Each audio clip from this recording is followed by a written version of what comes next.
Pada Microsoft Word, kita sediakan judul bab seperti pendahuluan, landasan teori, dan kesimpulan. Munculkan navigation pane dari menu view, checklist pada navigation pane. Selanjutnya kita sorot teks ini. Dari menu home, gunakan multi-level list untuk penomoran.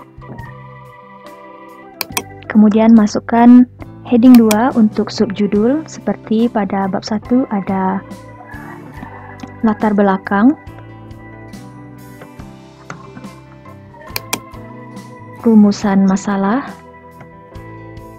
Pada landasan teori, contohnya di sini kita gunakan teori 1 dan teori 2. Kita klik kanan pada heading 1, modify. Gunakan Times New Roman berukuran 14 untuk judul, tebal dan berwarna hitam. Berikutnya akan diletakkan di tengah dan spasi 1,5. Pada bagian sudut kanan bawah dari kotak dialog ini ada format, kita atur paragraf. Di indent and spacing, kita berikan jarak afternya 20. Kemudian pindah ke line and peg break. Di sini kita checklist pada peg break before agar bab ini mempunyai halaman masing-masing. Kemudian untuk penomoran, atur melalui format numbering, define new number format, ketiklah bab pada number format ini, gunakan style Romawi, ketik bab, dan hilangkan titik jika ada titik pada penomoran bab ini. Hilangkan titiknya dan oke. Nah, pendahuluan sudah mempunyai bab 1. Untuk subbab, kita edit heading 2, modify, berikan huruf Times New Roman ukuran 12, tebal, hitam, kemudian tetap rata kiri dan spasi 1,5. Oke. Untuk penomoran dari subjudul ini, di sini mengikuti judul dari bab 1 menggunakan Romawi. Kita atur agar kembali ke bentuk angka melalui multi-level list ini, define new multi-level list. Pada kotak dialog ini, gunakan tombol more yang ada di kiri bawah kotak dialog dan checklist pada legal style numbering.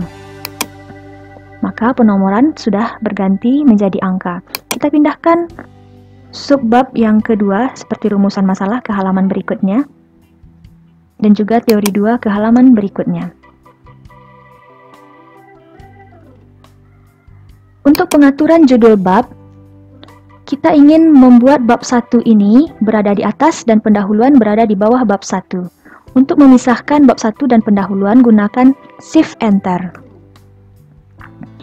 Kemudian sorot dan aturlah hanging indent dan first line indent yang ada di ruler yang ada di atas. Kalau ruler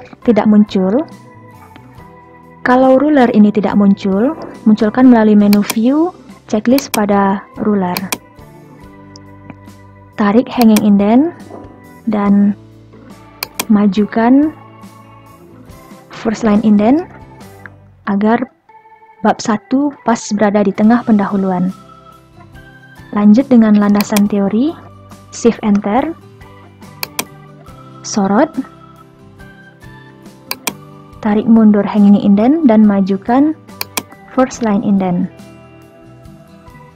Untuk kesimpulan, Shift Enter, sorot, mundurkan hanging indent dan majukan first line indent. Kita kembali ke pendahuluan. Pastikan titik sisip berada di bagian paling awal pendahuluan, kemudian kita Ctrl Enter untuk memindahkan pendahuluan ke halaman berikutnya karena kita akan tambahkan daftar isi dan halaman awal. Jika di sini berubah, kita tinggal Shift Enter lagi. Untuk halaman pembuka, letakkan titik sisip di awal halaman, gunakan rata tengah. Kita gunakan heading 1, misalnya halaman awal adalah cover. Untuk menghilangkan penomoran bab, nonaktifkan numbering.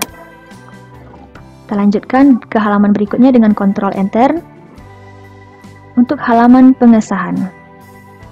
Lanjut ke halaman berikutnya untuk kata pengantar. Ctrl Enter untuk daftar gambar.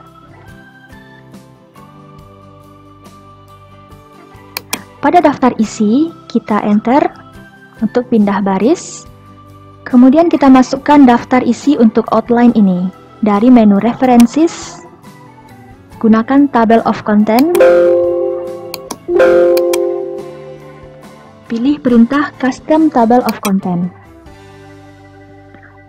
Modify. Untuk Table of Content 1, kita modifikasi dengan modal Times New Roman